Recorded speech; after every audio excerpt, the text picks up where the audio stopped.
வணக்கம் மக்களே. இப்போ நம்ம என்ன பார்க்க போகிறோம்னு பார்த்தீங்கன்னா, ஜிலேபி மீன் உருளைக்கிழங்கு வச்சு ஒரு குழம்பு தான் பார்க்க போகிறோம். இப்போ பாருங்க, நான் ஜிலேபி மீன் ஆல்ரெடி எப்படி கழுவி க்ளீன் பண்ணுறதுங்கிறத நான் வீடியோவாக போட்டிருக்கேன். அதை பார்த்து தெரிஞ்சுக்கோங்க. இப்போ ஜிலேபி மீனை இந்த மாதிரி நான் கழுவி இந்த மாதிரி பெரிய மிளகீரல் போட்டு மஞ்சத்தூள், உப்பு, மிளகா, சில்லி பவுடர் போட்டு பெசரி வச்சுருக்கிறேன். இப்போது அடுத்தது இங்கே பாருங்கள், நான் வானலில் ஒரு 4 டேபிள் ஸ்பூன் கடலை எண்ணெய் ஊற்றி காய வச்சுருக்கேன். அதில் இந்த மீனை பொரிச்சுக்கலாம். இந்த மாதிரி போட்டுக்கோங்க.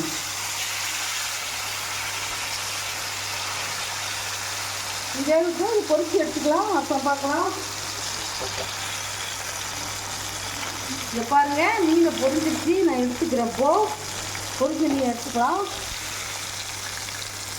இது ரொம்ப ஒரு வித்தியாசமான குழம்பு. இது மீன் குழம்புலையே இந்த மாதிரி வச்சிங்கன்னா ரொம்ப அருமையாகவும் ரொம்ப வாசனையாக ரொம்ப டேஸ்டியாக இருக்கும். பாருங்கள், எல்லா மீனையும் நான் பொரிச்சு எடுத்துட்டேன். இப்போ அடுத்து என்ன பார்க்க போகிறோன்னு பார்த்தீங்கன்னா, நம்ம மீன் பொரிச்ச எண்ணெயிலேயே உருளைக்கிழங்க தோல் சீவி கட் பண்ணி இந்த மாதிரி கட் பண்ணி வச்சுருக்கிறேன். பாருங்கள், இந்த மாதிரி நீட் பீஸாக கட் பண்ணிக்கோங்க. அதையும் இந்த எண்ணெயிலேயே போட்டு பொரிச்சு எடுத்துக்கலாம். பொரிச்சு எடுத்தாச்சு. அதே மாதிரி உருளைக்கிழங்கையும் பொரிச்சு எடுத்தாச்சு. இப்போ அடுத்து என்ன செய்ய போகிறோன்னு பார்க்கலாம் வாங்க. இப்போது இதுக்கு வடகம், ஜீரகம், சோம்பு எதுவுமே தேவையில்லை. பாருங்கள், இதுக்கு 2 பச்சை மிளகாய் காரத்துக்கு ஏற்ற மாதிரி வச்சுக்கோங்க. ஒரு 2 வெங்காயம் நறுக்கி வச்சுக்கோங்க. இதையும் நல்லா இது கொஞ்சம் எண்ணெய் அதிகமாக தான் ஆகும். நான் ஒரு 3 டேபிள் ஸ்பூன் கடலை எண்ணெய் ஊற்றிருக்கிறேன். இதை நல்லா வதக்கிக்கலாம்.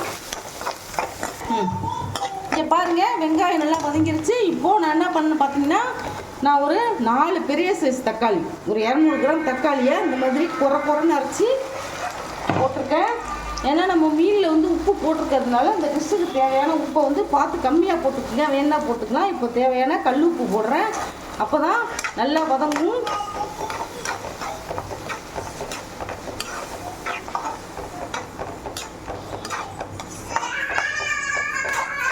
பாருங்கள், நல்லா வெங்காயம், தக்காளி, பச்சை மிளகாலாம் நல்லா மேஷ் ஆகிடுச்சு. இப்போது இந்த உருளைக்கிழங்கு பொரிச்சு எடுத்த உருளைக்கிழங்கு இதில் போட்டுக்கலாம்.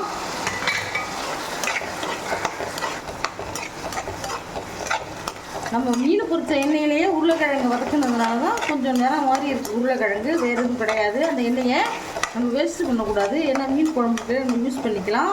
இப்போ பாருங்கள், உருளைக்கிழங்கு போட்டாச்சு. இப்போது இதுக்கு தேவையான நான் வந்து தேவையான குழம்பு மிளகாத்தூள் 1 ஸ்பூன் போடலாம். ஏன்னா ஆல்ரெடி நம்ம மீனில் வேலை சில்லி பவுடர் போட்டிருக்கோம், தனி மிளகாத்தூள் போட்டிருக்கோம், உப்பு போட்டிருக்கோம், மஞ்சள் பொடி போட்டிருக்கோம். அதனால் இதை பார்த்து போட்டுக்கோங்க. ரொம்ப ஒரு சிம்பிளான ரெசிபி இது.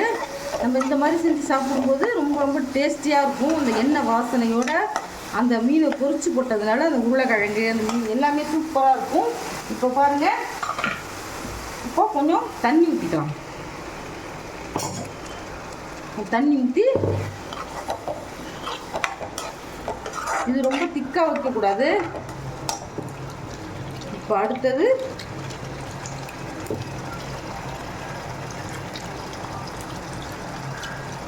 நல்லா கொதிக்கிது பாருங்க.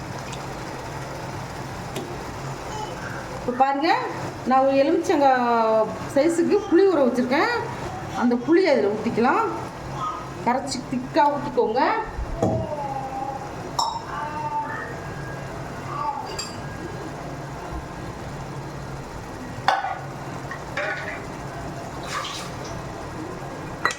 நல்லா கலந்துக்கலாம்.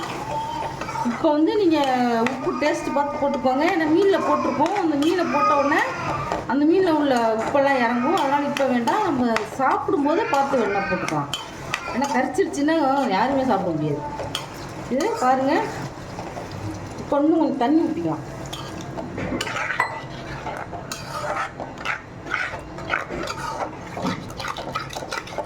இப்போ பாருங்கள், உருளைக்கிழங்கு பொரிச்சு தான் போட்டிருக்கோம்.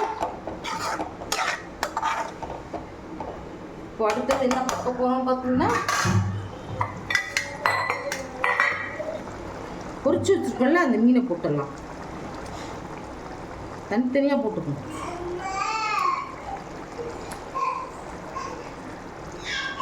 மீன் பொரிக்கும் போது ரொம்ப கருகிற மாதிரி பொரிக்கக்கூடாது, பொன்னரமாக பொரிச்சுக்கணும். இப்போ அந்த பொரிச்ச எண்ணெயை இதில் ஊற்றிக்கலாம்.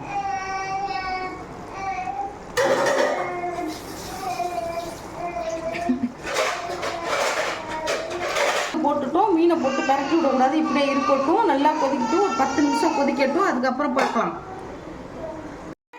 இப்போது பொரிச்ச உருளைக்கிழங்கு மீன் ரெடி ஆகிடுச்சு. இப்போது மீனெல்லாம் திருப்பி போட்டுக்குங்க. நம்ம பொரிச்சு போட்டுக்கிறதுனால மீன் கரையாது. அந்த உருளைக்கிழங்கும் அவ்வளோ டேஸ்ட்டாக இருக்கும். பாருங்கள், குழம்பு நல்லா டேஸ்ட்டாக இருக்குது. நீங்களும் இந்த மாதிரி செஞ்சு கொடுத்து அசத்துங்க. இந்த ரெசிபி உங்களுக்கு பிடிச்சிருந்ததுன்னா எங்கள் சேனலை ஷேர் பண்ணுங்கள், லைக் பண்ணுங்கள், சப்ஸ்கிரைப் பண்ணுங்கள். அப்போ தான் நாங்கள் போடுற புது புது வீடியோலாம் உங்களுக்கு வந்து சேரும். தேங்க்யூ, பாய்.